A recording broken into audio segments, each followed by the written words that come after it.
ധാരാളം ഉപദേശം തന്നിട്ടുള്ള അദ്ദേഹത്തിന്റെ പാദങ്ങളിൽ നമസ്കരിക്കുന്നു.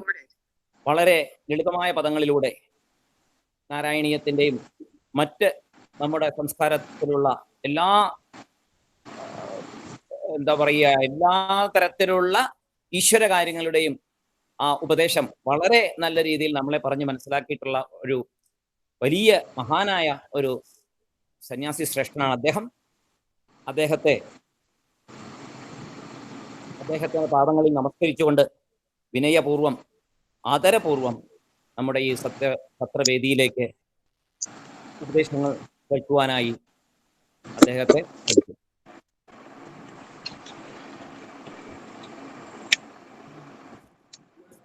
ഹരേ ഹരേ ഹരേ കൃഷ്ണ കൃഷ്ണ കൃഷ്ണ ഹരേ ഹരേ ഹരേ രാമ രാമ രാമ ഹരേ ഹരേ ഹരേ കൃഷ്ണ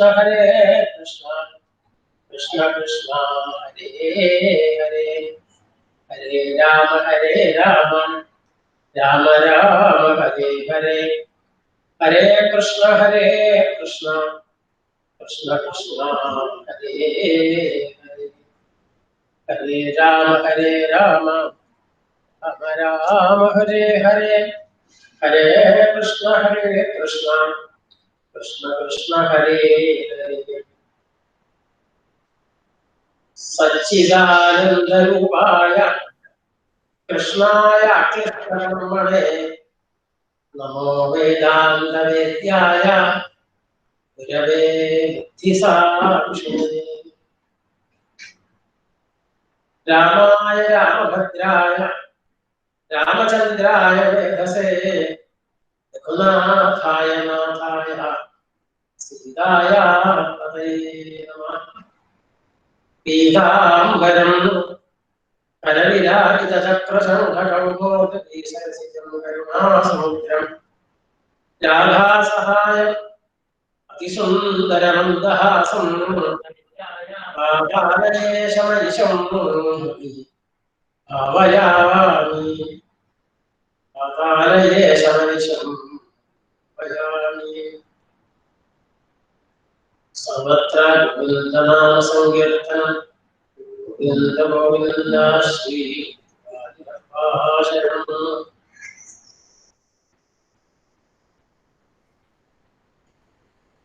ദ്വാപര യുഗത്തിന്റെ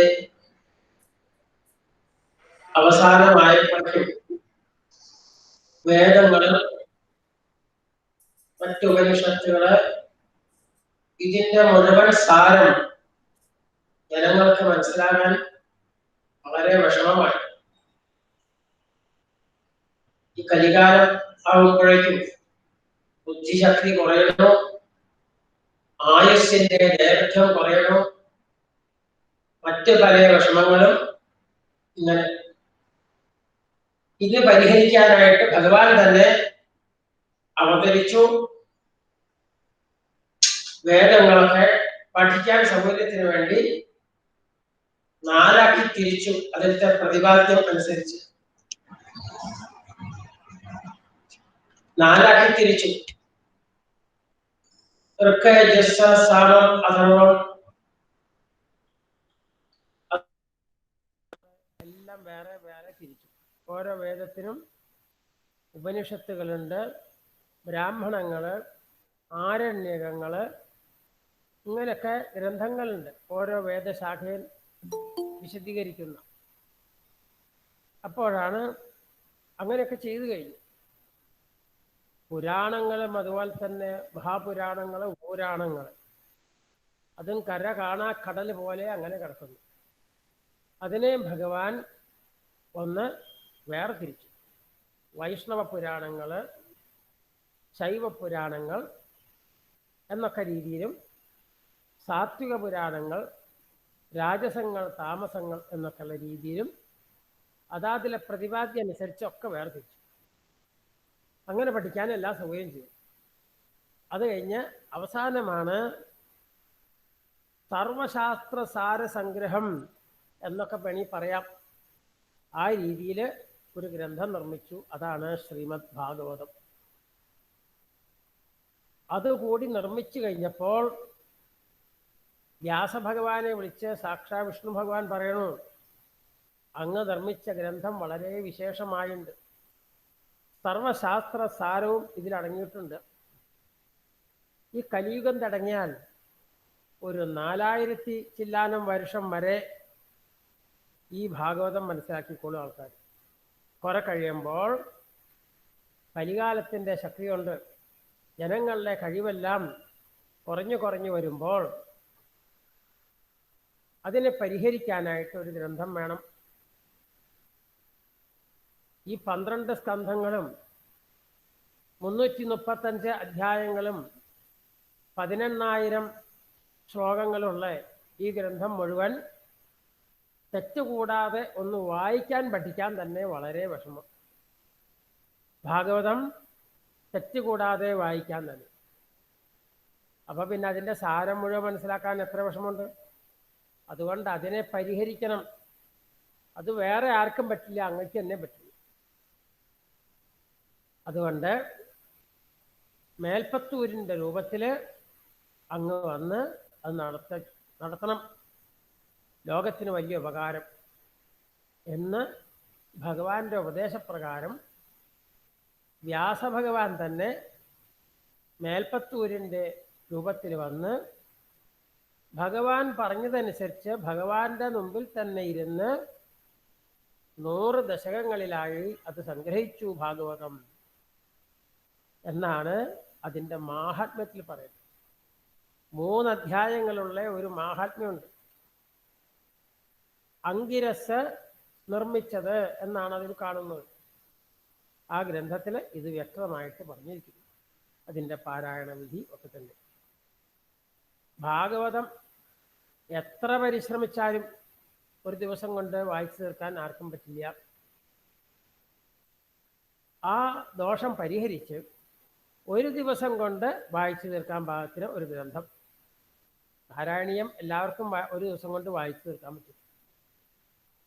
എല്ലാ സാരവും അതിലുണ്ടേനും ഭാഗവത്തിൽ. അങ്ങനെയുള്ള ഗ്രന്ഥം നിർമ്മിച്ചു. അത്ര വിശേഷമായിട്ടുള്ള നാരായണീയമാണ്. അതൊരു കാവ്യം പോലെ മനോഹരമായിട്ടിരിക്കണം. അലങ്കാരങ്ങളും ശബ്ദാലങ്കാരവും അർത്ഥാലങ്കാരവും വിവിധ വൃത്തങ്ങളിലുള്ള പദ്യങ്ങളും എല്ലാം കൂടിക്കൊണ്ട് ഒരു അതിമനോഹര കാവ്യമായിട്ട് തീരണം. ഭക്തിപ്രധാനമായിട്ടുള്ള ഒരു കാവ്യം എന്നും കൂടി ഭഗവാന്റെ ഉപദേശമുണ്ട്. അങ്ങനെയാണ് വ്യാസഭഗവാൻ ഇത് നിർമ്മിച്ചത്. ആ ഗ്രന്ഥത്തെയാണ് നമ്മളിപ്പോൾ എല്ലാ വർഷവും എത്ര ആൾക്കാർ ഒന്നിച്ചിരുന്ന് നടത്താറുള്ള ആ സത്രം മുടങ്ങാതെ ഈ വർഷവും കൂടി ഭഗവാന്റെ ഗുരുവായൂരപ്പൻ്റെ ശ്രീരാമചന്ദ്രസ്വാമിയുടെ സാക്ഷാൽ സീതാദേവിയുടെ ആഞ്ജനേയസ്വാമിയുടെ ഒക്കെ അനുഗ്രഹം കൊണ്ട് നമ്മൾ ഇവിടെ വച്ച് അതനുസ്മരിക്കുകയാണ്. എല്ലാവരും ഇവിടെ വന്നിരുന്നല്ലെങ്കിലും 100 കണക്കിന് ആളുകൾ അതിൽ പങ്കെടുക്കുന്നുണ്ട്. ഇപ്പോൾ ഒരു തരത്തിലല്ലെങ്കിൽ മറ്റൊരു തരത്തിൽ ഭഗവാൻ അതിന് ആ സനാതന ധർമ്മ ചിന്തയ്ക്ക് അവസരമുണ്ടാക്കുകയാണ്. അതാണ് നമ്മൾ ചെയ്തുകൊണ്ടിരിക്കുന്നത്. അങ്ങനെ ആദ്യത്തെ 90 ദശകങ്ങളെ കൊണ്ട് ഭാഗവതത്തിലെ 10 സ്കന്ധങ്ങളെ മുഴുവൻ വർണ്ണിച്ചു കഴിഞ്ഞു. 91-ാമത്തെ ദശകം മുതൽ ഏകാദശ സ്കന്ധത്തിൻ്റെ വർണ്ണനയാണ്. 31 അധ്യായങ്ങളുള്ള ഏകാദശ സ്കന്ധം. സർവ ഉപനിഷത്തുകളുടെ സാരസംഗ്രഹം. സർവവേദാന്ത സാരം ഹി ശ്രീഭാഗവതം ഇഷ്യതേ എന്ന് ഭാഗവതത്തിൻ്റെ അവസാനം. സർവ വേദാന്തങ്ങളുടെ സാരം ഇതിലുണ്ട് എന്നാണ് ഭാഗവതത്തെ കുറിച്ച് പറയുന്നത്. അപ്പം അതിൻ്റെ മുഴുവൻ സാരം വരുത്താനായിട്ട് വളരെ വിശേഷിച്ച് വളരെ ശ്രദ്ധിച്ചുകൊണ്ട് അതാണ് 91-ാമത്തെ ദശകം മുതൽ സംഗ്രഹിക്കുന്നത്. അതിനെ വർണ്ണിച്ചു. 91-ാമത്തെ ദശകം നമ്മൾ കേട്ടു. 92-ആണ് നമ്മൾ ഇപ്പോൾ ഇവിടെ അനുസ്മരിക്കാൻ പോകുന്നത്. അത് വർണ്ണിക്കാൻ ആരംഭിക്കുകയാണ്. ഇതിനു മുമ്പത്തെ ദശകത്തിൽ വർണ്ണിച്ചു തന്നു. ആ ഭക്തിയുടെ അപാര മഹിമേൻ, ഭക്തി മഹത്വം എല്ലാം പറഞ്ഞു തന്നു. ഇവിടെ കർമ്മ കൊണ്ട് ഭക്തി നേടേണ്ട കാര്യങ്ങളാണ് പറയാൻ പോകുന്നത്. അത് വർണ്ണിക്കാണ് 92-ാമത്തെ ദശകം. വേദൈഃ സർവാണി കർമാണ്യഫലപരതയാ വർണ്ണിതാനീതി ബുദ്ധ്വാ താനി ത്വയ്യർപ്പിതാന്യേവ ഹി തമനുചരൻ യാനി നൈഷ്കർമ്യമീശ. വേദത്തിലെ പല പല കർമ്മങ്ങളും ചെയ്യാൻ പറഞ്ഞിട്ടുണ്ട്. അതിനെ എന്ത് മനസ്സിലാക്കണം? വേദങ്ങള് വളരെ ഗഹനമാണ്. സാധാരണ ആളുകൾ പറയുന്ന പോലെയല്ല വേദവാക്യം. വളരെ വിശേഷമായിട്ടുള്ള അർത്ഥങ്ങളുണ്ടാവും.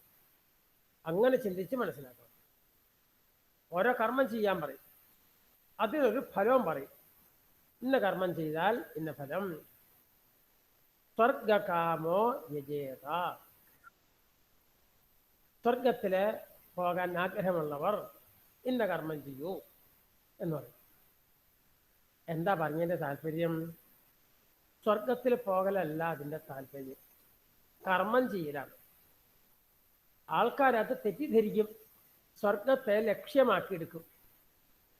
അതല്ല ലക്ഷ്യം. ഭഗവാനിൽ സമർപ്പിച്ചുകൊണ്ട് കർമ്മം ചെയ്യലാണ്. ഇത് ആൾക്കാരറിയാതെയാണ് കർമ്മം ചെയ്യുന്നത്. അഫലപരതയാ വർണ്ണിതാനി, വേദങ്ങളൊക്കെ കർമ്മങ്ങൾ ചെയ്യാൻ പറഞ്ഞേക്കുന്നത് ഭഗവാൻ പറഞ്ഞില്ലേ, കർമ്മണ്യേവ അധികാരസ്ഥേ മാ ഫലേഷു കദാചന. ഫലത്തിൽ നിങ്ങൾ മനസ്സ് വെക്കണ്ട, അത് ഞാൻ തന്നോളാം. ഒട്ടും കുറവ് കൂടാതെ നിങ്ങൾ ചെയ്യുന്ന കർമ്മത്തിന് കൃത്യമായിട്ട് ഫലം ഞാൻ തന്നോളാം. നിങ്ങൾ അതിനെക്കുറിച്ച് ചിന്തിക്കുകയേ വേണ്ടെന്ന് ഭഗവാൻ പറഞ്ഞത്. അതുപോലെ വേദത്തിൽ ചെയ്യാൻ പറഞ്ഞിട്ടുണ്ടെങ്കിൽ ആ കർമ്മം ചെയ്തിരിക്കുക. അതുകൊണ്ടുള്ള ഫലം അതെന്തിനാ പറഞ്ഞേക്കണേ? ഫലം രോചനാർത്ഥ ഫലശ്രുതി.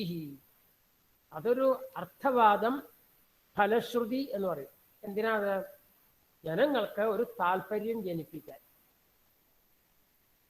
കുട്ടികൾക്ക് ഔഷധം കൊടുക്കുമ്പോൾ ഔഷധങ്ങൾ പൊതുവെ സ്വാദില്ലാത്തതാവും. യഥ ഔഷധം സ്വാദു ഹിതഞ്ച ദുർലഭം. കഷായങ്ങളൊക്കെ കഴിക്കുമ്പോൾ നല്ല സ്വാദുള്ള കഷായം വളരെ കുറയും. ഇനി വല്ലാത്ത ദുസ്വാദില്ലെങ്കിലും സ്വാദ് ഉണ്ടാവില്ല. എങ്ങനെയാണ് ഒരു രസമായിട്ട് കഴിക്കാൻ പറ്റില്ല കഷായങ്ങൾ. അപ്പൊ അതിനെന്ത് പറയും? കുട്ടികൾക്ക് രോഗം മാറാനായിട്ട് ഇത് കഴിച്ചാൽ ഇന്ന മധുരമുള്ള പദാർത്ഥം തരാം, ശർക്കര തരാം എന്ന് പറയും. ശർക്കര കഴിക്കലാണോ അതിൻ്റെ പ്രയോജനം? ഔഷധം സേവിച്ച് രോഗം മാറില്ല. കുട്ടികളെ അതിനെ പ്രേരിപ്പിക്കാൻ വേണ്ടി ശർക്കര തരാമെന്ന് പറഞ്ഞതാണ്. ഇതുപോലെയാണ് സ്വർഗാദികള്, പിതൃലോകം, ചന്ദ്രലോകം എന്നൊക്കെ പറയും. എല്ലാം തന്നെ അതൊന്നല്ല അതിൻ്റെ ഫലം. ആ കർമ്മങ്ങൾ ചെയ്യാം, കർമ്മവാസനകള് ഇല്ലാതാക്കാൻ വേണ്ടി. ഇത് മനസ്സിലാക്കിക്കൊണ്ട് വേണം ചെയ്യാൻ. അതവിടെ പറഞ്ഞത്.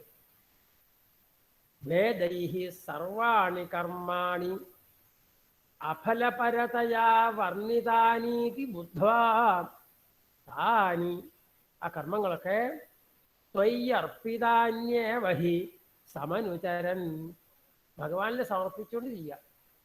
കായേന വാചാ മനസാ ഇന്ദ്രിയൈർവാ ബുദ്ധ്യാത്മനാ വാ പ്രകൃതേ സ്വഭാവാൻ കരോമി യദ്യൽ സകലം പരസ്മൈ നാരായണായേതി സമർപ്പയാമി.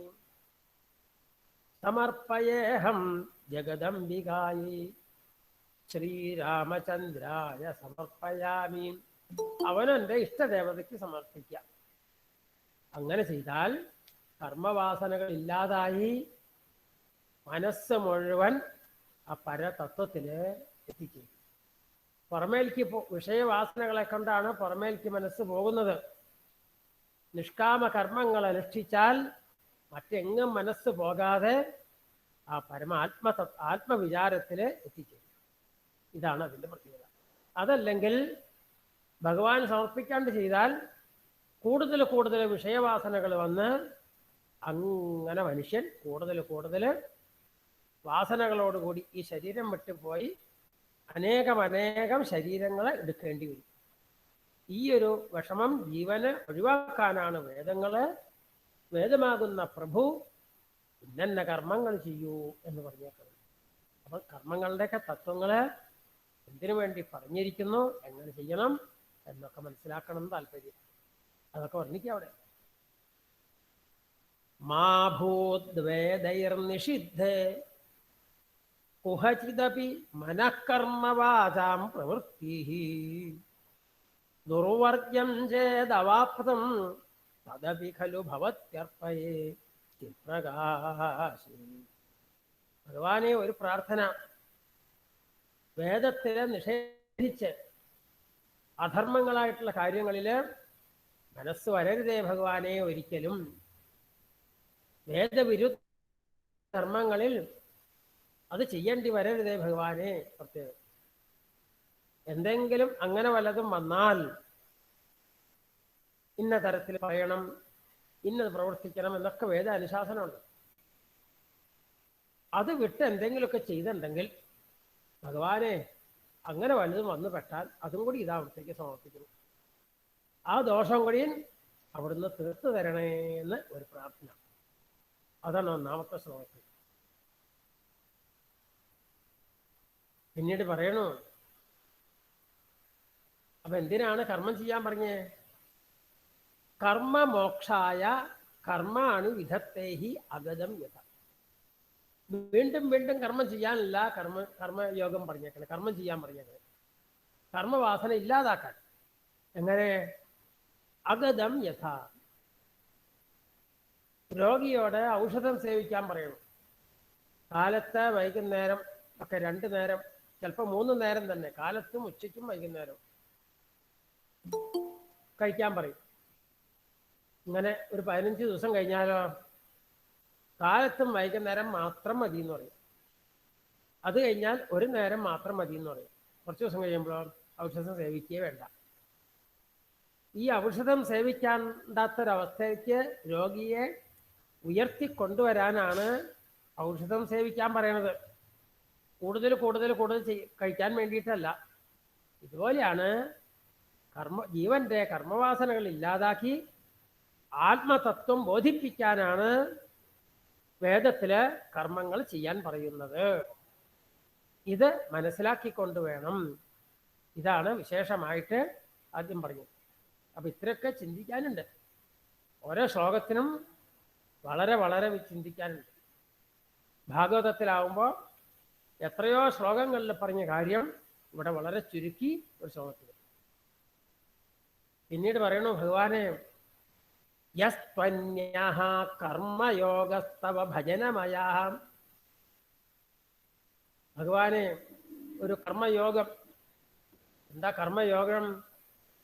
ഭഗവത് പൂജാദികൾ ചെയ്യൽ, ഭഗവാന് വേണ്ടി എല്ലാം സമർപ്പിക്കൽ. അത് എങ്ങനെയത്? തത്ര ചാഭീഷ്ടമൂർത്തി ഹൃദ്യാം സത്വൈക രൂപം ദൃഷതി ഹൃദി മൃതി ക്വാപി വാ ഭാവയിത്വാ. ഭഗവാനെ ആരാധിക്കാൻ ഒരു സൗകര്യം. അതിനാണ് പൂജാവിധി ഒക്കെ പറഞ്ഞിരിക്കുന്നത്. ഭഗവാൻ എല്ലാ ദിക്കിലുണ്ട്. എല്ലാ ദിക്കിലും ഉണ്ടെങ്കിലും ഭഗവാൻ എന്ത് ചെയ്യും? നമ്മള് ഒരു വിഗ്രഹത്തിലേക്ക് ആവാഹിക്കും. അങ്ങനെ ഭഗവാനെ ആരാധിച്ചു. പറയണു, ഭഗവാനെ അങ്ങ് സർവത്ര ഗോസി ഭഗവൻ കില യദ്യപി ത്വാമാവാഹയാമി യഥാ വ്യജനേന വായും. ഭഗവാനെ ആരാധിക്കാൻ ഒരു വിഷമമില്ല, എല്ലാ ദിക്കിലും ഉണ്ട്. പക്ഷേ സാധാരണക്കാർക്ക് പറ്റില്ല. അതുകൊണ്ടാണ് ഭഗവാൻ പറയാ, ഭഗവാനെ ആവാഹിക്കുമ്പോൾ ചെല്ലേണ്ട സ്തോത്രമാണല്ലോ, സ്തോത്ര ആവാഹനയാണ്. അതാണ് സർവത്ര ഗോസി ഭഗവൻ കില യദ്യപി ത്വാമാവാഹയാമി ഹി യഥാ യജനേന വായും. എല്ലാ ദിക്കിലും വായുണ്ട്. പക്ഷെ നമുക്ക് പെട്ടെന്ന് അനുഭവപ്പെടണമെങ്കിൽ എന്ത് വേണം? വിശറി എടുത്ത് വീശണം. അപ്പൊ എല്ലാ ദിക്കിലുണ്ടെങ്കിലും പെട്ടെന്ന് നമുക്ക് അനുഭവമായി. ഇതുപോലെയാ അഗ്നി എല്ലാ ദിക്കിലുണ്ട്. പക്ഷെ അഗ്നിയുടെ പ്രധാനമായിട്ടുള്ള പ്രത്യേക ചൂട് കിട്ടണമെങ്കിലോ അതിനെ മഥനം ചെയ്യും. കടഞ്ഞ് രണ്ട് മരങ്ങൾ കൂട്ടി ഒരുമയുണ്ടെങ്കിൽ പെട്ടെന്ന് തീ വരും. അതല്ലെങ്കിൽ എല്ലാത്തിലും അഗ്നിയൊക്കെ ഉണ്ട്, അവിടെ ഇരിക്കത്തുള്ളൂ. ഗൂഢോ യഥൈവ ദഹനോ മഥനാദുപൈതി. പെട്ടെന്ന് കാണാറാവും. അഗ്നിയെ നോക്കിയാൽ കാണാൻ പറ്റില്ല, എല്ലാത്തിലും ഉണ്ട്, കാണാൻ പറ്റില്ല.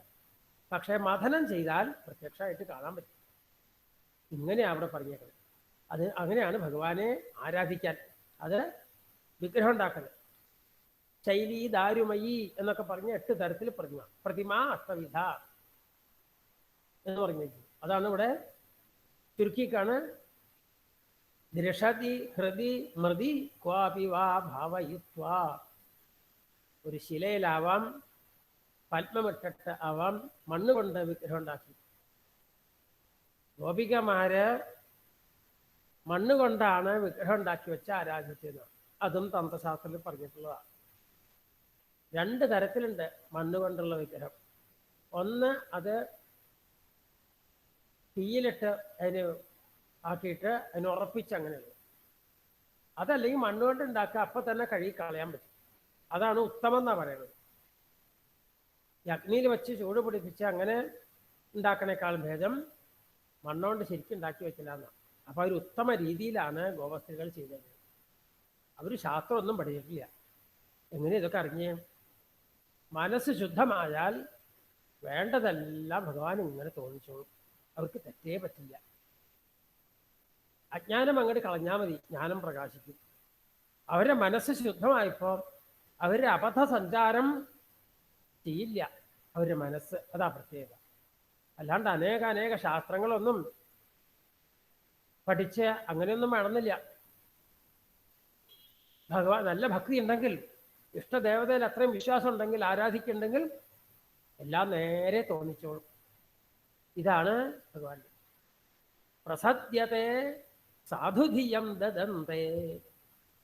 എങ്ങനെയാ ദേവന്മാരുടെ ദേവതകളുടെ അനുഗ്രഹം? ബുദ്ധി നേരെയാക്കി തരിക. ധിയോ യോ ന പ്രചോദയാൽ തന്നെ വേണ്ടു.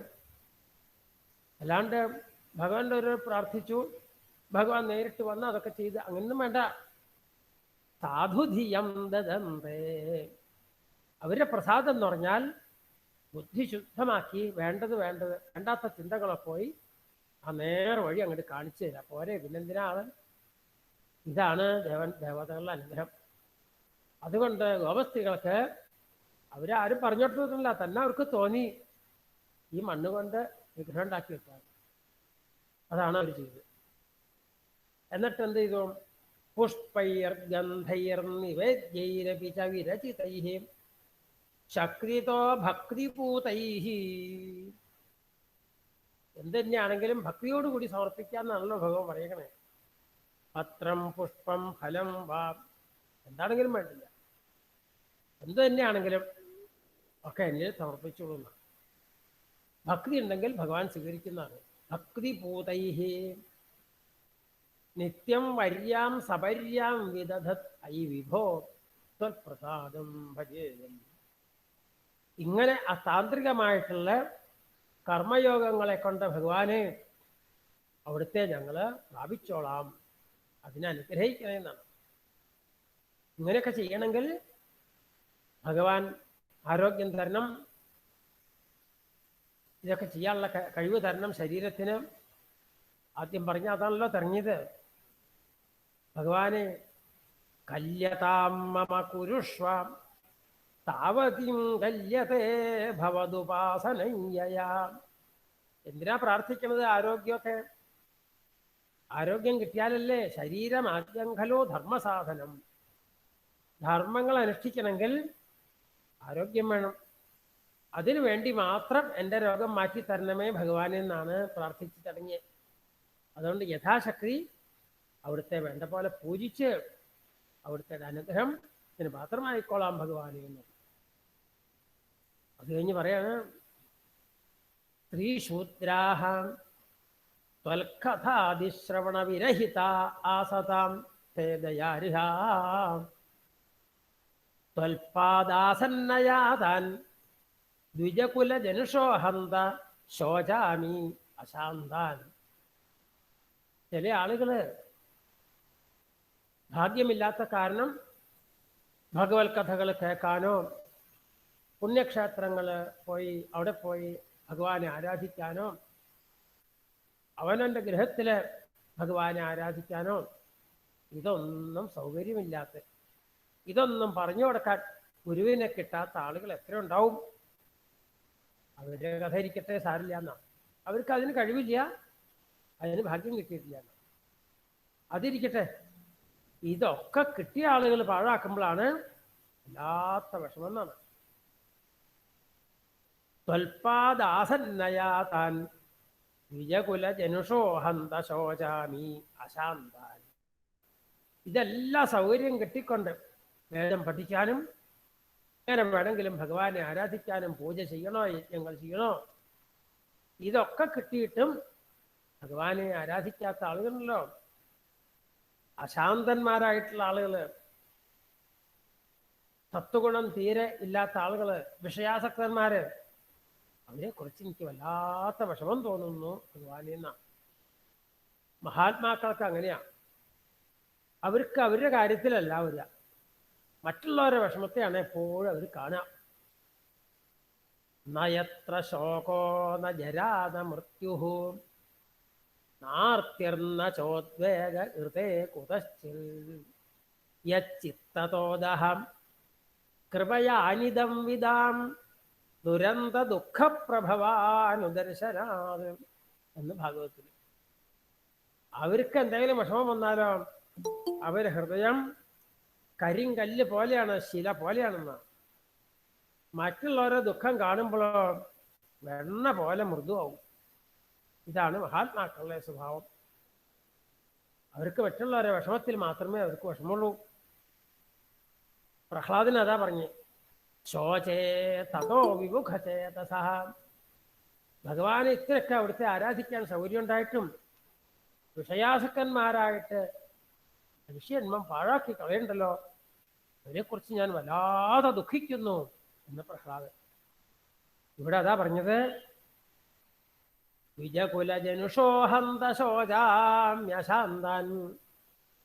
ഇത്ര വലിയ ഉയർന്ന ജന്മം കിട്ടിയിട്ടും സർവ സൗകര്യങ്ങൾ ഉണ്ടായിട്ടും അതൊന്നും ഉപയോഗിക്കാതെ പാഴാക്കി കളയണമല്ലോ വിഷയാസക്തന്മാരായിട്ട്, അവരെക്കുറിച്ച് ഞാൻ വല്ലാതെ ദുഃഖിക്കുന്നു എന്ന് പറയുന്നത്. അവര് ഓരോ കർമ്മങ്ങൾ ചെയ്യും. എന്തിനു വേണ്ടിയിട്ടാ? വൃത്യർത്ഥം തേ യജന്തഃ അഫലപരതയാ വർണ്ണിതാനി എന്ന് ആദ്യം പറഞ്ഞ്. ഭഗവാൻ പറഞ്ഞ പോലെ ചെയ്യേണ്ടതിന് പകരം ഇവരെന്ത് ചെയ്യും? ഉപജീവനത്തിന് വേണ്ടി കർമ്മം ചെയ്യും, ഭഗവാൻ സമർപ്പിച്ചുകൊണ്ടല്ല എന്നർത്ഥം. വൃത്യർത്ഥം തേ യജന്തഃ ബഹുകഥിതമപി ത്വാമനാകർണയന്തഃ. അർത്ഥങ്ങളൊക്കെ വളരെ ചിന്തിക്കേണ്ടതുണ്ട്. ബഹുകഥിതമപി ത്വാം അനാകർണയന്തഃ. എത്ര പറഞ്ഞിട്ടും അവിടുത്തെ സ്മരിക്കാത്തത്. ബഹുകഥിതം എന്ന് പറഞ്ഞാലോ ആരാ പറഞ്ഞേക്കണത്? വേദങ്ങള്. ഭഗവാന്റെ മഹത്വം വേദങ്ങളാ പറഞ്ഞിരിക്കുന്നത്. ബഹുകഥിതം. വിഷ്ണോഃ കർമാണി സമ്പശ്യത, ഇതൊക്കെ വേദത്തിലും ഉണ്ട്. വിഷ്ണു സൂക്തത്തിലെ ആ കാര്യങ്ങൾ പറഞ്ഞു. തത് വിഷ്ണോഃ പരമം പദം എന്നൊക്കെ വേദത്തിൽ പറഞ്ഞു. വിഷ്ണോഃ കർമാണി പശ്യത യതോ വ്രതാനി പസ്പശേ ഇന്ദ്രസ്യ യസ്സഖാത് തത് വിഷ്ണോഃ പരമം പദം സദാ പശ്യന്തി സൂരയഃ എന്നൊക്കെ വേദത്തിൽ പറഞ്ഞിരിക്കുക. ഇങ്ങനെ എത്ര പറഞ്ഞേക്കണേന്ന് കണക്കില്ല. അതാണ് ബഹുകഥിതമപി. ഭഗവാനെ ഭജിക്കൂ ഭഗവാനെ ഭജിക്കൂ എന്ന് വീണ്ടും വീണ്ടും വേദങ്ങൾ ഉപദേശിച്ചില്ല. ഇതൊക്കെ പറയുന്നുണ്ട്. വേദം പഠിച്ച ആളുകളാണേനും വേദങ്ങളെ മുഴുവൻ പഠിച്ച് നല്ല ഹൃദയസ്ഥമാക്കി വലിയ പണ്ഡിതന്മാരാണ്. അനാകർണയന്ത ഇതൊന്നും ഇതിൻ്റെ ഒന്നും അർത്ഥം ചിന്തിക്കണേ ഇല്ല. അപ്പൊ അവരെക്കുറിച്ച് എന്താ പറയാ? അവരെക്കുറിച്ചാണ് ചോജാമി അശാന്താൻ. വേദങ്ങൾ മുഴുവൻ പഠിച്ചിട്ടും ഭഗവാനെ ഭജിക്കൂ ഭജിക്കൂ എന്ന് വേദങ്ങൾ 100 പ്രാവശ്യം ഉപദേശിച്ചിട്ടും അത് കേൾക്കാതെ വൃത്യർത്ഥം ആരാണോ യജിക്കുന്നത് അങ്ങനെയുള്ള ആ വിഷയാസക്തന്മാരെ കുറിച്ച് ഞാൻ വളരെ വളരെ വളരെ ദുഃഖിക്കുന്നു. ഭഗവാനെ ഗുരുവായൂരപ്പ, അവർക്കെങ്കിലും ഒന്ന് മനസ്സ് നന്നാക്കി കൊടുക്കണേ, അവിടുത്തെ ഭജിക്കാൻ തോന്നിക്കണേ എന്ന് താല്പര്യം. ഇതാണ് വൃത്യർത്ഥം തേ യജന്തോ ബഹുകഥിതമപി ത്വാമനാകർണയന്തോ ദൃപ്താ വിദ്യാഭിജാത്യൈഃ കിമു ന വിദധത്തെ താദൃശം മാ കൃഥാമാം. എന്നിട്ട് അവർ അഹങ്കരിച്ചുണ്ടാ. എങ്ങനെയൊക്കെ അഹങ്കരിക്കുന്നത്? വിദ്യാഭിജാത്യൈഃ, എനിക്ക് വലിയ പഠിപ്പുണ്ട്, ഞാൻ വേദം മുഴുവൻ പഠിച്ച ആളാണ്, ഞാൻ ഉന്നത കുലത്തില് ജനിച്ച ആളാണ് എന്നൊക്കെ അഹങ്കരിച്ചുകൊണ്ട് നടക്കുകയാണ്. ഉയർന്ന കുലത്തിലെ ജന്മം, എല്ലാ ശാസ്ത്രങ്ങളും പഠിക്കാനുള്ള എല്ലാ സൗകര്യം, ഇതെല്ലാം കിട്ടിക്കഴിഞ്ഞിട്ടും അതൊന്നും മനസ്സിലാക്കാതെ അഹങ്കരിച്ച് നടക്കണ്ടല്ലോ ഭഗവാനെ, എന്നെ അങ്ങനെയുള്ള ആളുകളുടെ ഒരാളാക്കല്ലേ. ആദിശമാകൃതാമം. ഇതിലും വലിയ ഒരു ജന്മ അപരാധം വേറെ ഇല്ല. ഈ സൗകര്യം മുഴുവൻ കിട്ടിയിട്ടും ഇങ്ങനെ ഭഗവാനെ മറ്റുള്ളവരെ നിന്ദിച്ച് നടക്കുന്ന ആളുകളെ അങ്ങനെയുള്ള ഒരാളാക്കല്ലേ ഭഗവാനെ. അങ്ങനെ ഒരു ദുർബുദ്ധി വന്നു ചേരരുതേ എന്ന് പ്രത്യേകമായിട്ട് പ്രാർത്ഥിക്കാം. അപ്പൊ ഈ പ്രാർത്ഥനയൊക്കെ നമ്മൾ കേട്ടാലോ, നമ്മളിലും എന്തെങ്കിലും ദോഷമുണ്ടെങ്കിൽ അതെല്ലാം പോയി എല്ലാവരെയും ആദരിക്കാനുള്ള ഒരു മനസ്ഥിതി നമുക്കും ഉണ്ടാവും. അതാണ് ഇതൊക്കെ പഠിക്കുക വീണ്ടും വീണ്ടും നിത്യം. എത്രയോ സമയം ആൾക്കാർ വെറുതെ കളയണോ, കളയാതെ ഇങ്ങനെയുള്ള ഉപദേശങ്ങൾ കേൾക്കാൻ കഴിഞ്ഞാൽ ആ നിമിഷം മാത്രമേ ഉള്ളൂ വെറുതെ പോകാതെ, മറ്റേ സമയം മുഴുവൻ വെറുതെ പോയിക്കൊണ്ട എന്ന് പറഞ്ഞുകൊണ്ടാണ് അവിടെ താദൃശം മാ കൃതാമം. അങ്ങനെയുള്ള ഒരു ആളാക്കി എന്നെ തീർക്കരുതേ ഭഗവാനെ പ്രത്യേകം പ്രാർത്ഥന. ആളുകളുടെ സ്വഭാവം എങ്ങനെയൊക്കെയാ പറയുന്നത്? പാപോയം കൃഷ്ണരാമേത്യഭിലപതി നിജംഗൂഹിതും ദുശ്ചരിത്രം നിർലജ്ജസ്യാസ്യ വാചാ ബഹുതര കഥനീയാനി മേ വിഘ്നിതാനി ഭ്രാതാ മേ വന്ധ്യശീലോ ഭജതി കില സദാ വിഷ്ണു ഇത്തം ബുധാംസ്തേ നിന്ദന്ത്യുച്ചൈരഹസന്തി ത്വയി നിഹിതമതീൻ താദൃശം മാ കൃതാമാം. ഭഗവാന്റെ നാമം ജപിക്കണു, ഭാഗവതാദി ഗ്രന്ഥങ്ങൾ പാരായണം ചെയ്യണു. ഇതൊക്കെ കാണുമ്പോൾ അവര് എന്ത് പറയണം? ഇവന് ഭക്തിയൊന്നുമില്ല, ഇവൻ ദുഷ്ടനാണ്, ഇവൻ എന്ത് ദുഷ്കർമ്മം ചെയ്യാൻ പഠിക്കാത്തവനാ. അവൻ്റെ ആ ദുഷ്ടപ്രവൃത്തികൾ ആളുകൾ അറിയാണ്ടിരിക്കാൻ, അതിനെ മറച്ചു വയ്ക്കാൻ വേണ്ടിയിട്ടാണ് ഇവൻ്റെ ഈ നാമം ജപവും ഈ വായനയും ഈ വിഷ്ണുവിൻ്റെ ഭജനം എന്നൊക്കെ ആളുകൾ പറഞ്ഞ് അല്ലാതെ വിഷമിപ്പിക്കുന്നതാണ്. ഇതൊക്കെയാണ് ആളുകളുടെ സ്വഭാവം. ഭഗവാനെ അവിടുത്തെ ഭജിക്കാത്തവർ ചെയ്യാം.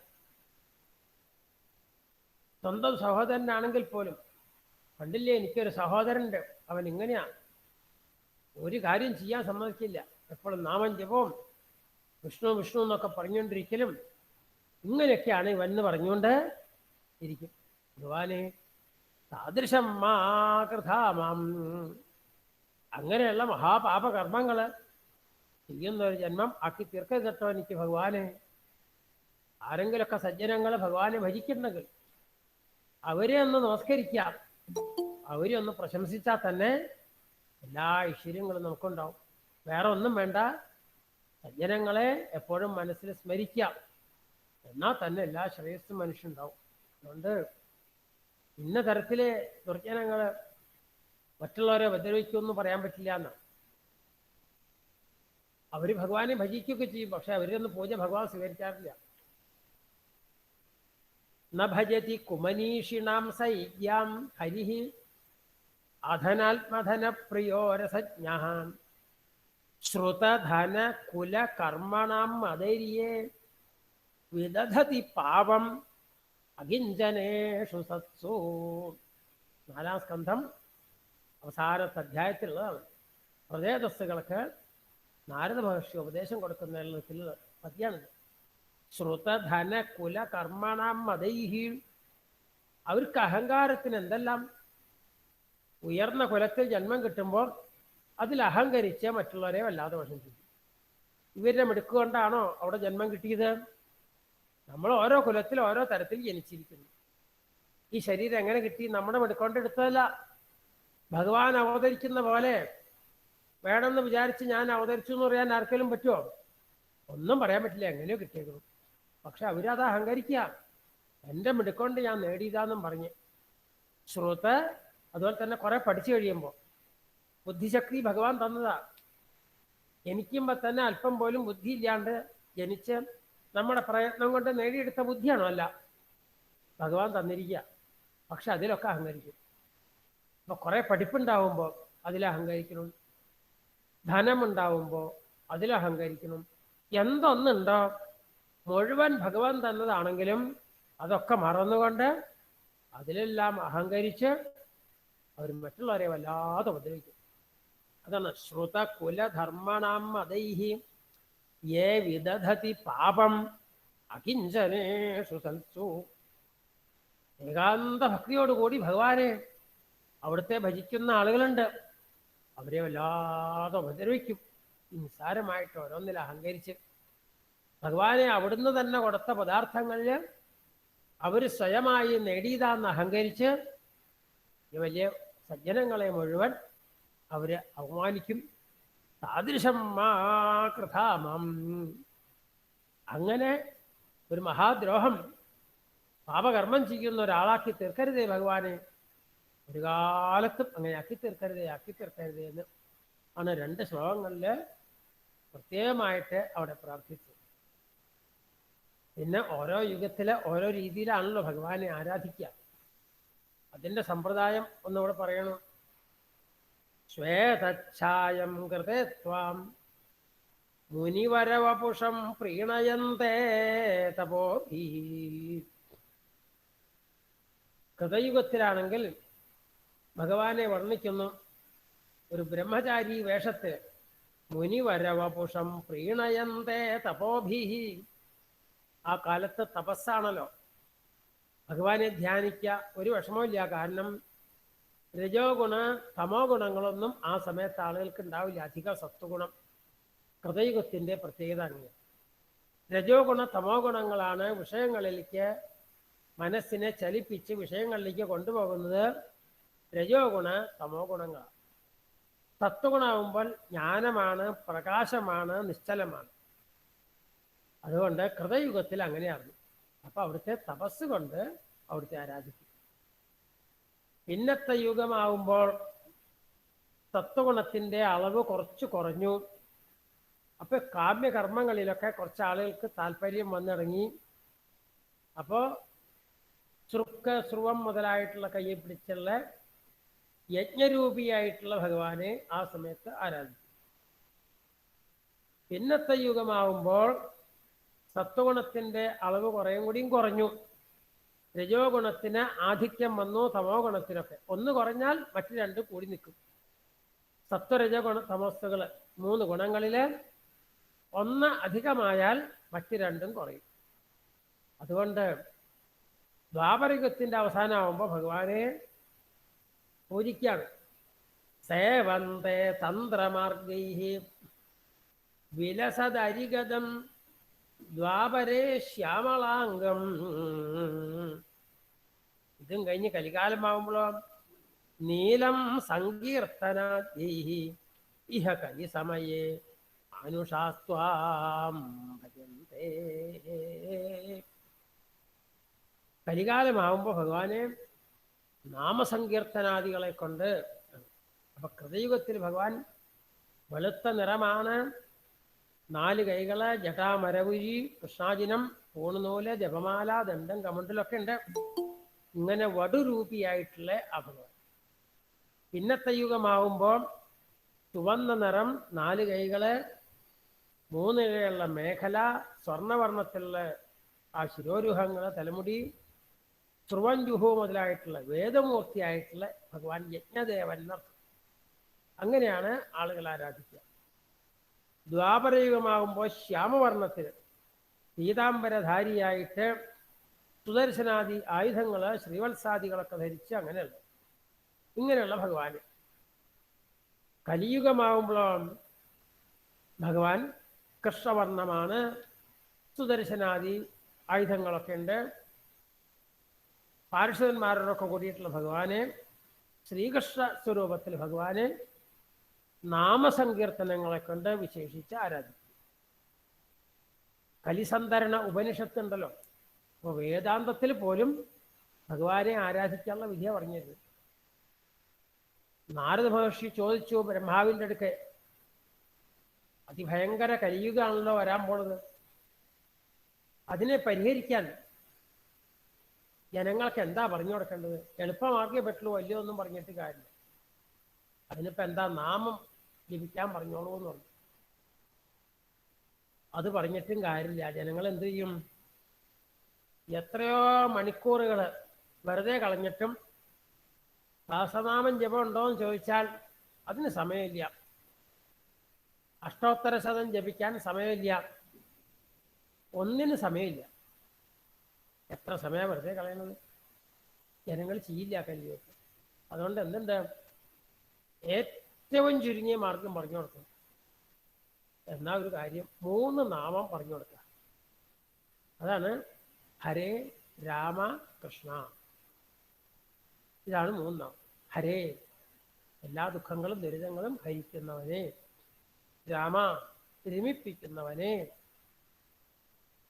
കൃഷ്ണ, എല്ലാവരും തന്നിലേക്ക് ആകർഷിക്കുന്നവനെ. അഘങ്ങൾ ഇല്ലാതാക്കുന്നവനെ എന്നൊക്കെ. ഈ 3 നാമം ഹരേ രാമ കൃഷ്ണ. ആ 3 നാമങ്ങൾ എടുത്ത് എന്തുണ്ടാക്കി? ഒരു അനുഷ്ടുപ്പ് മന്ത്രം നിർമ്മിച്ചു. 3 നാമങ്ങളെ കൊണ്ട് ഒരു 3 തരത്തിലുള്ള പൂക്കളുണ്ടെങ്കിൽ അതുകൊണ്ട് വിശേഷമായിട്ടുള്ളൊരു മാല കോർക്കാൻ പറ്റും. അതുപോലെ ഈ 3 നാമം എടുത്തുകൊണ്ട് കലിസന്ധരണ ഉപനിഷത്ത്, ചെറിയൊരു ഉപനിഷത്താണ്, അതിലുള്ള മഹാമന്ത്രം അതാണ് ഹരേ രാമ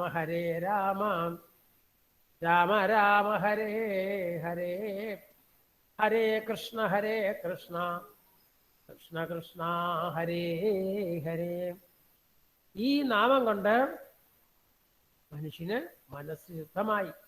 അനേക ശാസ്ത്രങ്ങളും അനേക തീർത്ഥങ്ങളും ഇതൊക്കെ സേവിച്ചാലത്തെ ഫലം ഇതുകൊണ്ട് കിട്ടുന്ന. അപ്പം എത്ര സൗകര്യമാക്കി മനുഷ്യന്. കലിയുഗത്തിന് അനേക ദോഷമുണ്ടെങ്കിലും കലേർ ദോഷനിധേ രാജൻ അസ്തി ഹ്യേകോ മഹാൻ ഗുണ കീർത്തനാദേവ കൃഷ്ണസ്യ ദുഃഖസംഗ പരമ്പരൻ എന്ന് അവസാനം പറയും. ദ്വാദശസ്തംഭത്തിൽ അവസാനം എത്ര ദോഷങ്ങൾ കലിക്കുണ്ടെങ്കിലും വലിയൊരു ഗുണം എന്താ? നാമസങ്കീർത്തനങ്ങളെ കൊണ്ട് ആത്യന്തികമായിട്ടുള്ള മനഃശാന്തി മനുഷ്യന് കിട്ടും, മനഃശുദ്ധി കിട്ടും. മനസ്സിൻ്റെ ശുദ്ധിയാണ് സുഖം എന്ന് പറഞ്ഞാൽ. മനസ്സ് അശുദ്ധമായിട്ടിരിക്കുമ്പോൾ സുഖം ഉണ്ടാവില്ല. മനസ്സ് ശുദ്ധമായോ നല്ല സുഖം. സുഖം കിട്ടണമെങ്കിൽ മനഃശുദ്ധി ഇല്ലാതെ ആർക്കും സുഖം കിട്ടില്ല. എന്നാൽ നിങ്ങൾ വിഷമിക്കേണ്ട, കലികാലത്ത് ഈ നാമസങ്കീർത്തനങ്ങളെ കൊണ്ട് നിങ്ങൾക്ക് കിട്ടും. അത് എത്ര സൗകര്യമായിട്ട് തന്നിരിക്കുന്നു എന്ന് പറയും. അത് കഴിഞ്ഞിട്ടാണ് ഈ കലികാലത്തിനെ ഒന്ന് പുകഴ്ത്തുക, കലികാലത്തിൻ്റെ മഹിമ.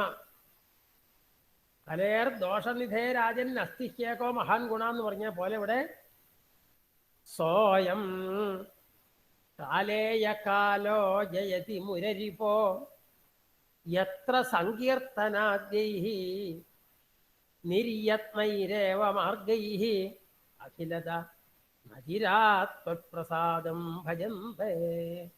ഒരു യത്നവും കൂടാതെ നാമം ജപിക്കാൻ വളരെ യത്നം വേണം. മറ്റ് കർമ്മങ്ങൾ ചെയ്യാൻ എത്ര ആളുകൾ എന്തെല്ലാം സാധനങ്ങൾ വേണം. ഇതൊന്നും വേണ്ട. വെറുതെ മതി, ഒരു പ്രയത്നം കൂടാ ചെയ്യാം. അതാണ് നിര്യത്നൈരേവ മാർഗൈഹി അഖിലത നചിരാത്വത്പ്രസാദം ഭജന്തേ. മാത്രമല്ല വേഗം ഫലം കിട്ടുകയും ചെയ്യും. ഇതാണ് നാമസങ്കീർത്തനത്തിൻ്റെ അപാര മഹിമ. അത് ഈ കലിയുഗത്തിൻ്റെ വിശേഷം. യാതാസ്ത്രേതാ കൃതാദാവപി കില കലൗ സംഭവം കാമയന്തേ. മറ്റ് യുഗങ്ങളിൽ ജനിച്ച ആളുകൾ പോലും നമുക്ക് കലിയുഗത്തിൽ മതിയായിരുന്നു ഒരു ജന്മം, മനുഷ്യജന്മം, അത് തന്നെ ഭാരതഭൂമിയിൽ എന്ന് പ്രത്യേകം പ്രാർത്ഥിച്ചുകൊണ്ടിരിക്കുക. ദേവകൾ പോലും, ദേവന്മാർ പോലും പ്രാർത്ഥിക്കുകയാണ് കലികാലത്ത് ഭാരതഭൂമിയിൽ മനുഷ്യജന്മം. വേറെ ഏതെങ്കിലും രാജ്യത്തുണ്ടോ ഇതുപോലെ? എവിടെ നോക്കിയാലും ക്ഷേത്രങ്ങളും, എവിടെ നോക്കിയാലും നാമം ജപവും, എവിടെയുണ്ട്? വേറെ എങ്ങും ഇല്ലാതെ.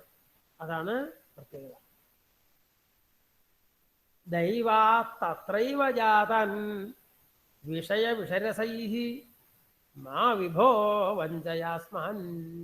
അതുകൊണ്ട് ഇങ്ങനെയുള്ള ഈ ഭാരതഭൂമിയിൽ കലിയുഗത്തിൽ വിശേഷമായിട്ടുള്ള മനുഷ്യന്മം കിട്ടിയിട്ട് വിഷയ ആസക്തനാക്കി തീർക്കരുതേ ഭഗവാനെ, അവിടുത്തേൽ മാത്രം അവിടെ മനസ്സ് എന്നൊരു പ്രാർത്ഥന.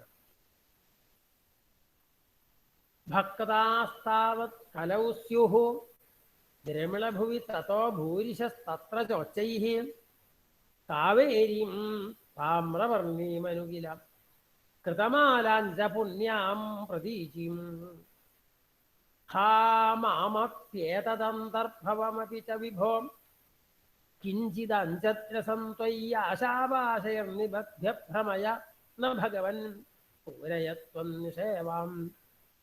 പുണ്യനദീതീരങ്ങളിൽ വിശേഷമായിട്ടുള്ള ധാരാളം ഭക്തന്മാരുണ്ടാവും.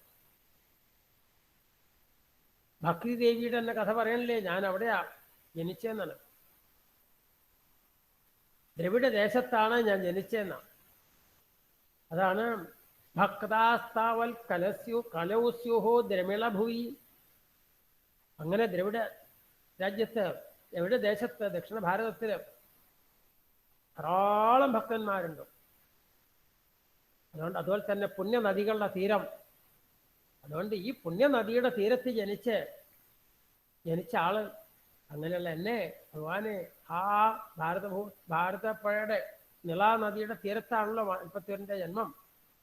ആ പുണ്യനദിയുടെ തീരത്ത് ജനിക്കാൻ ഒരു ഭാഗ്യം കിട്ടി. അവിടുന്ന് തന്നെ അങ്ങനെ സൗകര്യം ചെയ്തു തന്നെ എന്നെ ആ വിഷയാസക്തി ഉണ്ടാക്കി എന്നെ ഭ്രമിപ്പിക്കരുത് ഭഗവാനെ, അവിടുത്തെ മാത്രം സേവിക്കുക, അങ്ങനെ ജന്മം സഫലമാക്കാൻ കഴിയണേ എന്ന് ഒരു പ്രാർത്ഥന. പിന്നെ പറയണു കലിയുഗത്തിൻ്റെ ഒരു വലിയ ഗുണമുണ്ടെങ്കിലും വലിയൊരു ദോഷമുണ്ട് എന്ന് പറയണം ഇവിടെ. ഒന്നാമത്തെ സ്കന്ധം 3 ദശകത്തിൽ സംഗ്രഹിച്ചു നാരായണീയത്തിൽ. പക്ഷെ അതിൽ പറഞ്ഞ കഥകളൊന്നും പറഞ്ഞില്ല. അവിടെ 1-ാം സ്കന്ധത്തില് ഉത്തമനായിട്ടുള്ളൊരു ഗുരുവിനെ, ഉത്തമനായിട്ടുള്ള ഒരു ശിഷ്യൻ ശരണം പ്രാപിച്ചു എന്നാണ് വക്താവിൻ്റെ, ശ്രോതാവിൻ്റെ ലക്ഷണമാണ് ഭാഗവതത്തില് 1-ാം സ്കന്ധത്തിൽ പറഞ്ഞത്. അതിൻ്റെ സാരമെടുത്തപ്പോൾ അതിന് പ്രാധാന്യം കൊടുത്തുകൊണ്ട് എന്ത് പറഞ്ഞു? ഭഗവാനെ ഇതാ കിമുക്തൈർഭൂയോഭിഃ, എന്തിനധികം പറയണു ഭഗവാനെ? സർവ്വത അവിടുത്തെ ഭാഗത്തിൽ സമർപ്പിച്ചുകൊണ്ട് അവിടെ ജീവിക്കാൻ പോവാ. അവിടുത്തെ തവഹി കരുണായാവതുദിയാത്, അവിടുത്തെ കരുണ എന്നാണോ എന്നിൽ പതിയണത്, എൻ്റെ വിഷമങ്ങൾ മാറണത്, അതുവരെ ഞാൻ ഓരോന്ന് പറഞ്ഞുകൊണ്ടും അവിടുത്തെ യഥാശക്തി നദി നുതി നിഷേവാ വിരചയൻ, പറ്റുന്ന പോലെ അവിടുത്തെ സ്തുതിച്ചുകൊണ്ട് നമസ്കരിച്ചും പ്രദക്ഷിണം വച്ചും കഴിഞ്ഞുകൊണ്ട് എങ്ങും ഞാൻ പോകില്ല എന്ന് പറഞ്ഞ് തന്നെ ഗുരുവായൂരപ്പന് സമർപ്പിച്ചു. അതാണ് ഭാഗവത്തില്. അന്നാണ് നാരായണീയത്തില്. ഭാഗവത്തില് ഗുരുവിനെ ശരണം പ്രാപിച്ചു എന്നാണെങ്കിൽ ഇവിടെ ഗുരുവായൂരപ്പനെ ശരണം പ്രാപിച്ചു എന്നേ ഭേദമുള്ളൂ. അപ്പോൾ അവിടെ മറ്റ് കഥകളൊന്നും അവിടെ പറഞ്ഞില്ല. 3 ദശകം കൊണ്ട് പറഞ്ഞപ്പോൾ അവിടെ പരീക്ഷത്തിൻ്റെ പ്രത്യേകം ചരിത്രമുണ്ട്. അതിവിടെ അനുസ്മരിക്കുക സന്ദർഭം അനുസരിച്ച്. കാവ്യമാവുമ്പോൾ ഔചിത്യമാണ് പ്രധാനമായിട്ട് വേണ്ടത്. ഔചിത്യമില്ലെങ്കിൽ നല്ല കാവ്യം ഉണ്ടാവില്ല. നല്ല കാവ്യത്തിൻ്റെ ലക്ഷണം ഔചിത്യം ഉണ്ടാവുക. ഇവിടെ ഔചിത്യം അനുസരിച്ച് കാവ്യം പോലെ ആവണമെന്ന് പറഞ്ഞിട്ടുണ്ടല്ലോ നാരായണല്ലോ. ഔചിത്യം കൊണ്ട് ആ പരീക്ഷത്തിൻ്റെ ചരിത്രം ഇവിടെ ഒന്ന് സന്ദർഭിക്കുക, ഇവിടെ ഒന്ന് വർണ്ണിക്കാതെ. ദൃഷ്ട്വാ ധർമ്മദ്രുഹന്തം കരിം അപകരുണം പ്രാങ് മഹീക്ഷിൽ പരീക്ഷിത. പൂർവം എന്ന് പറഞ്ഞാൽ 1-ാം സ്കന്ധത്തിലെന്ന് അതിനർത്ഥം. പ്രാങ് മഹീക്ഷിൽ പരീക്ഷിത ഹന്തും വ്യാകൃഷ്ട ഖഡ്ഗോപിന വിനിഹതവാൻ സാരവേദി ഗുണാംശാൽ. കലിയെ നിഗ്രഹിച്ചില്ല എന്നാ. എന്താ? കലിക്ക് ഒരു ഗുണമുണ്ട്, അതുകൊണ്ടാ. എന്താ ഗുണം? നാമസങ്കീർത്തനം കൊണ്ട് തന്നെ, പ്രയത്നം കൂടാതെ തന്നെ എല്ലാവർക്കും ഭഗവാന്റെ അനുഗ്രഹത്തിന് പാത്രമാവാൻ പറ്റും. ഇതാണ് കലിയുഗത്തിൻ്റെ ഒരു വിശേഷം. പക്ഷെ അങ്ങനെ കലിക്ക് വലിയൊരു ഗുണമുണ്ടെങ്കിലും മറ്റൊരു ദോഷം എന്താ? യത്തു പ്രാഗേവ രോഗാദിഭിരപഹരത്തെ തത്ര ശിക്ഷയൈനം. ഭഗവാനെ ഇത്രയൊക്കെ സൗകര്യം ഉണ്ടെങ്കിലും എന്ത് ചെയ്യും? ഭഗവാനെ ഭജിക്കാൻ തടസ്സം ഉണ്ടാക്കണം. കലി ഭഗവാനെ ഭജിക്കാൻ തടസ്സം ഉണ്ടാക്കണം. രോഗങ്ങളൊക്കെ ബാധിപ്പിച്ച്. അവിടെ മേൽപ്പത്തൂരിന് തന്നിട്ടുണ്ടായ അനുഭവം തന്നെയാണ് പറയുന്നത്.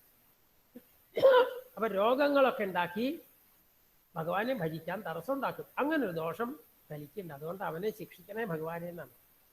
തത്ര ശിക്ഷയൈനം. വലിയ ഗുണമൊക്കെ ഉണ്ടെങ്കിലും അവിടുത്തെ സേവിക്കാൻ എളുപ്പമാണ് കലിയുഗം എന്നുണ്ടെങ്കിലും ആ സേവയ്ക്ക് അവൻ രോഗാദികളെ കൊണ്ട് തടസ്സം ഉണ്ടാക്കണോ കലി. അതുകൊണ്ട് അവന് ശിക്ഷ കൊടുക്കണേ ഭഗവാൻ എന്ന് ഒരു കാവ്യാത്മകമായ ഒരു പ്രാർത്ഥന. എങ്ങനെയൊക്കെ ഭഗവാനെ ഭജിക്കുക? എന്താ എളുപ്പം? വളരെ എളുപ്പം. ഗംഗാ ഗീതാ ച ഗായത്രി ച തുളസിക ഗോപികാ ചന്ദനം തത് സാളഗ്രാമാഭിപൂജ പരപുരുഷ തഥൈകാദശി നാമവർണ്ണാഹ. ഗംഗാജലം സേവിക്കല്, ഭഗവത്ഗീത അതിലെല്ലാം ഉണ്ട്. ഗീതാപാരായണം, അതുപോലെ തന്നെ ഗായത്രി ഉപാസന, അതുപോലെ തന്നെ തുളസി പൂജ, ഗോപി ധരിക്കല്, താളഗ്രാമം പൂജിക്കല്, ഭഗവാനെ ഏകാദശി, ഇന്ന് വിശേഷമായിട്ടുള്ള ഏകാദശി ദിവസം ഏകാദശി ഉപവാസം. ഏകാദശി ഭഗവാനെ പ്രത്യേക ദിവസം എന്ന് പറഞ്ഞാൽ നമുക്ക് അന്ന് ഒരു ഉപാസനയ്ക്ക് ശക്തി കിട്ടും. അതിനാ ദിവസങ്ങൾ വെച്ചേക്കണേ. ഏകാദശിയാണ്, അന്ന് ഭഗവാനെ കൂടുതൽ ഭജിക്കണം. അപ്പോൾ കുറേ അധികം നാമജപങ്ങളും പാരായണങ്ങളും ഒക്കെ കൂടുതൽ നടക്കും. ഇതിനൊക്കെ ഓരോ ദിവസം ഉണ്ടാക്കിയേക്കാണ് പുണ്യ ദിവസങ്ങൾ. അതുകൊണ്ട് അതെല്ലാം നടത്താനായിട്ടുള്ള ഒരു സൗകര്യം. ഭഗവാനെ ഏതാന്യഷ്ടാപ്യയത്നാന്യപി. ഇതിനൊക്കെ വല്ല വിഷമമുണ്ടോ? വെറും 700 ശ്ലോകമേ ഉള്ളൂ ഭഗവത്ഗീതയിൽ. സമ്പൂർണ്ണ പാരായണം നടത്താൻ ഒരു വിഷമമില്ല. ഏകാദശി ദിവസം 10 ദിവസം കൊണ്ട് ചെയ്യാം, ഈ നാരായണിയൊക്കെ പോലെ. അതുപോലെ തന്നെ ഒരു തുള്ളി ഗംഗാജലം സേവിക്കാൻ വിഷമമില്ല. അതുപോലെ തന്നെ സാളഗ്രാമം അഭിഷേകാദികൾ ചെയ്ത് തീർത്ഥം സേവിക്കാൻ വിഷമമില്ല.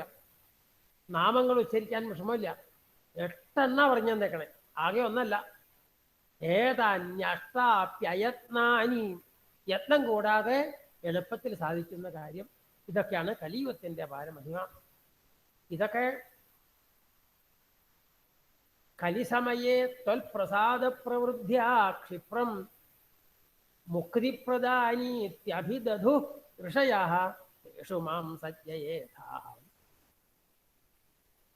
ഭഗവാനെ ഇങ്ങനെയുള്ള കാര്യങ്ങളിൽ എളുപ്പമായിട്ട് 8 മാർഗം പറഞ്ഞു തന്നിരിക്കുമ്പോൾ ഇതിൽ താല്പര്യം ഉണ്ടാക്കി തീർക്കണേ ഭഗവാനെ എന്ന. തേഷു മാം സജ്ജയേഥാ. 8 കാര്യങ്ങളിൽ താല്പര്യം ഉണ്ടാക്കി തീർക്കണേ ഭഗവാനെ. ഏതെങ്കിലും ഒന്നിലെങ്കിലും താല്പര്യം ഉണ്ടാക്കി തീർക്കണേ, താല്പര്യം ഉണ്ടാക്കി തീർക്കണേ എന്ന് വീണ്ടും പ്രാർത്ഥിച്ചു. ദേവഋഷീണാം പിതॄണാം അഭിന പുനർണീ കിങ്കരോ വാസഭൂമൻ യോസൗ സർവാത്മനാ ത്വാം ശരണമുപഗത സർവകൃത്യാനി ഹിത്വാ തസ്യോൽപന്നം വികർമാപ്യഖിലം അപനുദസ്യേവ ചിത്തസ്ഥിതസ്ത്വം തന്മേ പാപോത്ഥതാവാൻ പവനപുരപതേ രുന്ധി ഭക്തിം പ്രണീയാഹ. ഇങ്ങനെയൊക്കെ പറഞ്ഞു. ഇങ്ങനെയൊക്കെ ഭഗവാനെ ആരാധിക്കുന്നവർക്ക് യാതൊരു ബാധ്യതയില്ല, കടമില്ല എന്ന്. ജനിക്കുമ്പോൾ തന്നെ 3 കടങ്ങളോടുകൂടി ദേവന്മാരോട്, പിതൃക്കളോട്, ഋഷിമാരോടൊക്കെ ഒരു കടപ്പാടുണ്ട്. ആളുകൾക്ക് അവരൊക്കെ എപ്പോഴും സന്തോഷിപ്പിക്കേണ്ടതുണ്ട്. എന്നാൽ ഇവരുടെയൊക്കെ മൂലമായിട്ടുള്ള സാക്ഷാ ഭഗവാനെ പ്രസാദിപ്പിച്ചറിഞ്ഞാലോ പിന്നെ മറ്റൊന്നുമില്ല ചെയ്യേണ്ടത്. അവർക്ക് മറ്റു കാര്യങ്ങളൊന്നും നോക്കേണ്ട ആവശ്യമില്ല. സർവാത്മന ഭഗവാനെ ശരണം പ്രാപിക്കുന്ന ആളുകൾക്ക് ഇതാണ് ഭഗവത് ഭജനത്തിൻ്റെ ഒരു പ്രത്യേകത. മറ്റൊക്കെ ഓരോരോ ദേവതകളെ സ്തുതിച്ച് അവർക്ക് വേണ്ടി ആരാധിച്ച് സന്തോഷിപ്പിക്കുമ്പോൾ ഇതങ്ങനെയല്ല. ഭഗവാനെ പൂജിച്ചാൽ എല്ലാമായി നാം. ആചാര്യസ്വാമികള് സൗന്ദര്യലഹരി വർണ്ണിച്ചെന്താണ്? ത്രയാണം ദേവാനാം ഗുണജനിതാനാം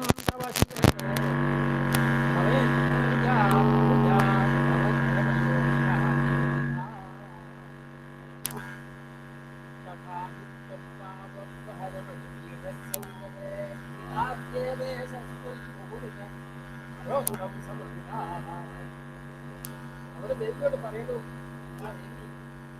അവർക്ക് പാപത്തെ പൂജിച്ചാൽ മറ്റെല്ലാ ദേവതകളെയും പൂജിച്ചുകൊണ്ട് പാപത്തെ ആരാധിക്കാൻ അപ്പൊ അവർക്ക് പൂജിച്ചാൽ അതുപോലെയാണ് ഒത്തിരി സമർപ്പിക്കുന്ന ആൾക്ക് ഇല്ല യാതൊരു കടപ്പാടില്ലാതെ ആരെയും ഇതാണ് എപ്പോഴും പൂജിക്കുന്നത്.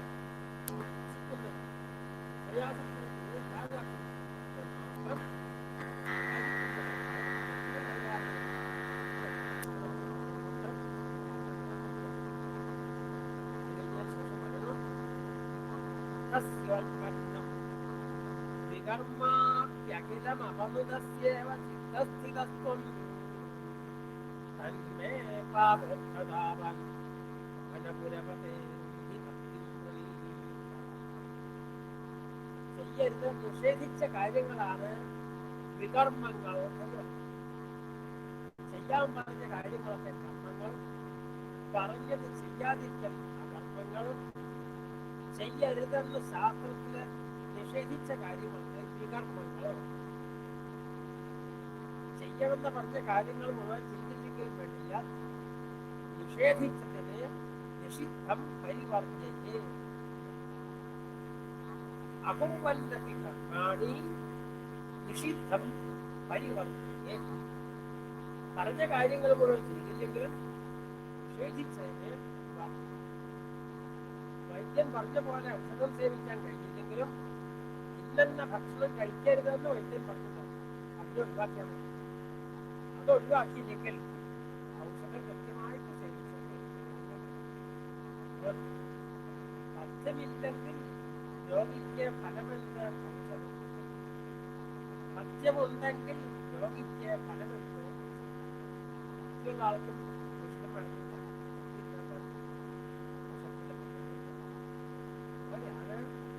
ചില വികർമ്മങ്ങള് ഇങ്ങനത്തെ വലിയ കാര്യങ്ങൾ ചെയ്യാൻ വലിയ പ്രശ്നം വന്നാൽ ഭഗവാനെ ഇല്ലാതാക്കണേ, ഇല്ലാതാക്കണേ, ഭക്തി ഉണ്ടാക്കണേ, ഭക്തി ജ്ഞാനം രണ്ടല്ല, അതിന്റെ ദശയുടെ രണ്ടൊന്നുമില്ല.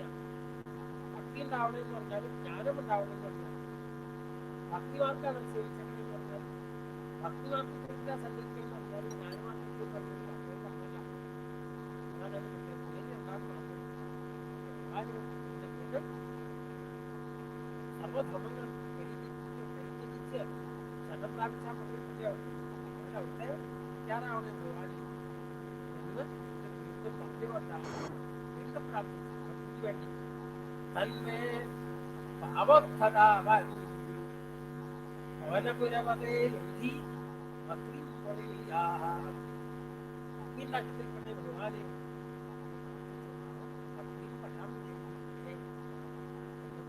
അതുകൊണ്ടാണ് ആ പുസ്തകം നാരായണീയാവുമ്പോൾ വളരെ സൗകര്യം എന്ന് വിചാരം ചെയ്യാൻ എത്ര അധ്യായങ്ങൾ വായിച്ചു തീർക്കാൻ ചിന്തിക്കണം. അതൊന്നും വേണ്ട. ചിലപ്പം സംസ്കൃതം പഠിച്ചിട്ടുണ്ടെങ്കിൽ ഇതൊക്കെ കാര്യങ്ങൾ അറിയില്ല. ഭാഗവതം വായിച്ചുകൊണ്ടിരിക്കുന്ന ആളാണ് ചിലപ്പോൾ കാര്യങ്ങൾ. കാരണം അതിനെ തന്നെ സംഗ്രഹിക്കാം വളരെ സൗകര്യം. പിന്നെ ആൾക്കാരെ പഠിക്കുന്ന ആളുകളെ സംസ്കൃതം ഭാഗവതം വായിച്ചു അപ്പൊ നാരായണീയമാകുമ്പോൾ ഭാഗവതത്തിലും സംസ്കൃത പഠനത്തിലും എല്ലാവർക്കും കൂടുതൽ ശ്രദ്ധ ഉണ്ടാവട്ടെ. ഇത് അനുഗ്രഹത്തോടുകൂടി എന്നും നമുക്ക് പോകാൻ എന്നും കുറച്ച് സമയം ഇവിടെ വ്യാഖ്യാനിക്കാൻ അവസരം ഉണ്ടാവട്ടെ എന്ന് പ്രാർത്ഥിച്ചുകൊണ്ടാണ് ഈ ദശകം. ഇതാണ്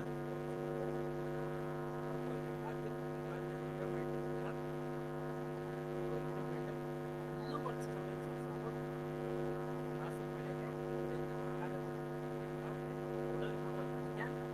സൗകര്യം ഉണ്ടാവും.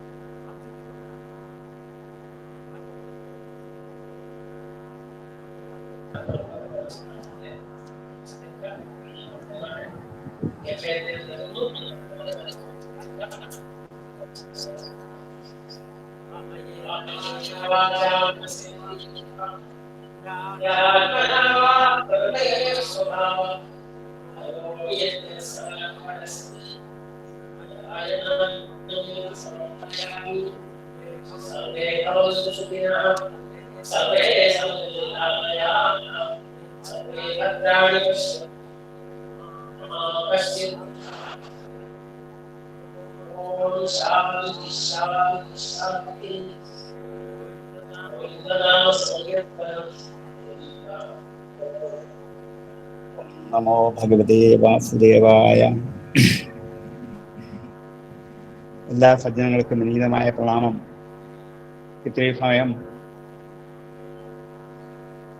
ഭക്തിമാർഗം കർമ്മത്തോട് കൂടിച്ചേർത്ത് മാത്രം എങ്ങനെ അനുഷ്ഠിക്കാൻ പറ്റുമെന്ന് ഇന്നത്തെ കാലഘട്ടത്തിന് യോജിച്ച വിധത്തിൽ മേൽപ്പത്തൂർ നൽകിയ സന്ദേശത്തെ ഭാഗവതത്തിൽ കൂടി കടന്ന് വേദങ്ങളിൽ കൂടി ഇതിഹാസങ്ങളിൽ കൂടിയൊക്കെ സഞ്ചരിച്ച് ആധുനിക മനുഷ്യന് കേവലമായ ഭക്തിയുടെ കൂടെ കർമ്മം കൂടി എങ്ങനെ സംബന്ധിപ്പിക്കാം എന്ന് വിദഗ്ധമായി നമ്മെ ഈ 1 മണിക്കൂർ കൊണ്ട് പറഞ്ഞ് മനസ്സിലാക്കിയ അച്യുത ഭാരതി സ്വാമികൾ, അദ്ദേഹം അന്യരല്ല. ആദ്യം മുതൽ പത്രം മുതൽ എല്ലാ വർഷങ്ങളിലും നമ്മോട് കൂടി ചേർന്ന് നിന്ന് നമ്മുടെ ഈ പത്രത്തെ ഏറ്റവും അധികം സമാപിക്കുവാൻ എപ്പോഴും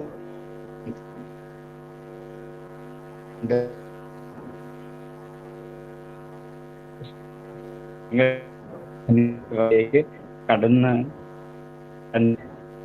ആപര്യ കുറച്ച് ഉത്കൃഷ്ടി മാറ്റുവാൻ വേണ്ടി എത്തിച്ചേർന്നിരിക്കുന്ന സ്വാമിയാർ അച്യുത ഭാരതി സ്വാമികളുടെ പാദങ്ങളിൽ ഈ സഭയുടെ വിനീതമായ പ്രണാമങ്ങൾ അർപ്പിക്കുന്നു. നന്ദി.